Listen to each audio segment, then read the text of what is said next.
21 till the hour time with Senator Chris Dodd, who's on Capitol Hill, and I'm out here at the Imus Cattle Ranch for Kids with Cancer, talking about this, digressing here to this BP oil spill disaster. One of my ideas, Senator, is to plug that hole up with the bonus money that we're paying these Wall Street guys. Well, you'd certainly be able to plug it up pretty well if you did. This is beyond even my imagination what's going on. I watch it every day and listen to the various reports on how they're going to do this. What sort of stunned me is, I don't know if this story I saw yesterday, that in the midst of all of this, there's various licenses and permits and waivers that are continuing to be extended. How many of these wells, how many of these rigs out there don't have the kind of protections that would have stopped this gushing to occur down there? I'm just sort of stunned that we're just overwhelmed by this. This is beyond a disaster of an oil spill. It's Bob Hebert, I think, wrote a piece in the New York Times that said this is really just a failure of a system to accommodate this kind of a disaster. So I'm literally overwhelmed by it, as most Americans are, and find it stunning. The economies of Florida, Louisiana, Alabama, Mississippi, possibly Texas, the coastline, are going to be devastated by this for years to come. Well, it's specifically a failure leadership of the President, Obama, and the administration. Wouldn't you agree? Well, they come into office a year ago with all of this, and so after the last 8 years of a regulatory environment where it was drill, drill, drill. I think you were quoting drill, drill, drill a few months ago. Weren't you with Sarah Palin, the two of you? Drill, drill. No, I wasn't saying it. Don't try to lump me with Sarah Palin. And don't use that lame excuse with me about the Bush administration. What, have you lost your mind? Yeah. I mean, no, not at all. The president's been in office for a year and a half, and they've been dragging their feet. And even people like James Carville said that his behavior's been at the very best lackadaisical and naive. And you're still going to try to blame Bush? Now, you calm down now. Calm down. You're out there in the ranch. I did get my hair. My hair's on fire, isn't it? Your hair's on fire out there in the ranch, I'll tell you. I wouldn't want to be a cowhand there today, I'll tell you. No, but come on. You're going to do better than that, Senator. Well, why? I mean, I think, look, it's new, and obviously this goes on over a long period of time. To lay this at Obama's doorstep in light of years and years of regulatory permissiveness when it comes to these kind of operations occurring didn't occur in the last year and a half. I mean, you know that as well as I do. You can't lay this all at Obama's doorstep. Well, I'm any laying more this, than I can say. No, I'm laying the response I'm laying the blame for the response to this BP oil disaster at the feet of the President administration. He's in office. He's the president. Who's responsible?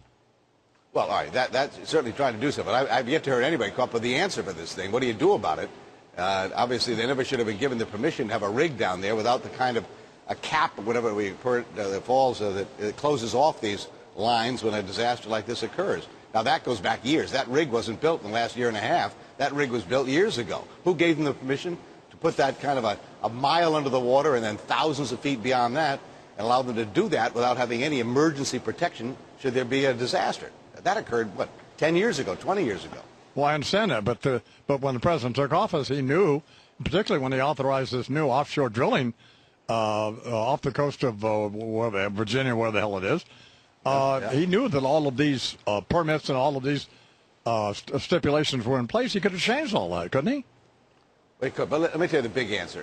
And your friend of mine, John Kerry, Joe Lieberman, and Lindsey Graham are going to try, I think, in the next couple of weeks to bring up this energy bill. And let me tell you, John Kerry's done an incredible job on this, along with Joe Lieberman. They've got major industry to support this, to get off our dependence on these carbon-producing fuels, and particularly oil, and that has done so much damage. Potentially moving into other directions in the long term not only is good for the environment, avoids the kind of disasters we've seen, but also it's great for national security. So the best answer may be that this reminds us that we need to shift gears in terms of what we rely on for our energy resources. It is 16 till the hour. Well, that's pretty good. It's 16 till the hour. We're talking with Senator Chris Dodd, who has demonstrated this morning that the Obama administration must have naked pictures of him or something. I mean, who the hell knows what? So we got. Well, I'm looking for a job. Well, that explains it. How about we make you oil commissioner? I'm going to do a radio show. I'm going to come on radio with you. That's what I'm going to do. Well, bring it on. So, all right. How about the skunk running for your seat in Connecticut, Blumenthal? What do you make of that?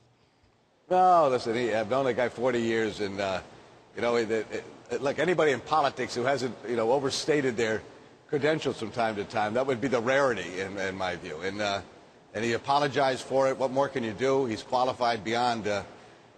He'd be a great candidate in any state. Here's a guy, 20 years Attorney General, been the U.S. Attorney in the state, served in the legislature. He's highly competent, highly qualified, and I think we'll win that race hands down. People in Connecticut know the guy. He's been everywhere, worked with everybody for the last 20 years. He's going to do very, very well. Just for our entertainment, I'm supporting the wrestling lady. Well, I don't blame you. You probably like the wrestlers, right? No. Oh, no, I don't think you want to go there, do you? Senator Chris Dodd, you have one of far more serious. Now, you have a lot of constituents who died at 9/11. There's been some opposition to a mosque being built at Ground Zero. Is that something we should be concerned about or not? Well, no. Look. I mean, my view, we got to deal with this. I'll never forget. I think I told you the story, Don, when Grace was born. You mentioned Grace was, of course, born, as you'll recall, 2 days after 9/11, 9/13. Yes. Right. You could view out, look at the room that she was born in, and see the Pentagon still burning. As long as I live, I'll never forget that right after she was born, she was taken down to the nursery where you bathe them and weigh them and do all the statistics. There was 2 women, 2 doctors taking care of her, and they had slight accents on them. And I asked them where they were from, and they wouldn't tell me. And I sort of persisted a little bit. They finally had said they were from Pakistan and Afghanistan, these 2 doctors, U.S. citizens. I thought to myself, what an irony in many ways, but not a bad lesson. Here's the moment of the arrival of my firstborn child. I could look out the window and see the Pentagon burning because people from Pakistan and Afghanistan, in that part of the world, had done great damage to us. And yet here were 2 women from the same countries. They were sitting holding and caring for my newborn with great care and affection. And it's sort of a reminder that we've got to be careful about judgments like this. I'm not in the business of deciding what should be or not should be at Ground Zero. But if the implications are that because it's a mosque and because it's Muslims, that somehow we ought to indict an entire religion or entire people, I find that highly offensive. I agree. So, actually, these people were from Saudi Arabia. All these people that flew this airplane and everything hold up there.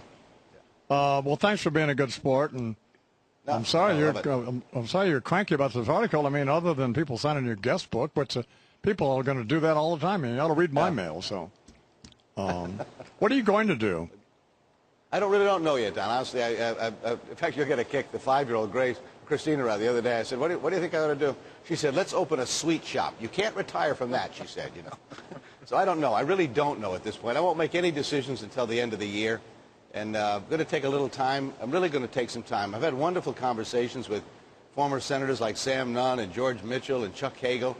And to a person, all of them have said, take a month or 2 and just take a breath. And so the one thing I'm going to do for certain is take a couple of months and just calm down and sort of go through the readjustment of leaving a place I love. I love the work here. I love my colleagues. They're terrific people.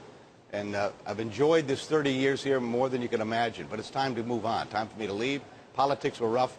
But also you need to have new people come in. It's time for a new generation of people to come to the Senate. And so I'm very thankful to people in my state. They've been more than generous over the years to send me back year after year to the Senate. So I'm very grateful to the folks in Connecticut. In spite of all your imperfections and that you've been wrong about, in spite of that you've been wrong about nearly everything, you've always been a favorite of mine, and we've loved having you on the program. Thank you very much, Senator. Thanks, Don, very much. Best to everybody. Senator Chris Dodd.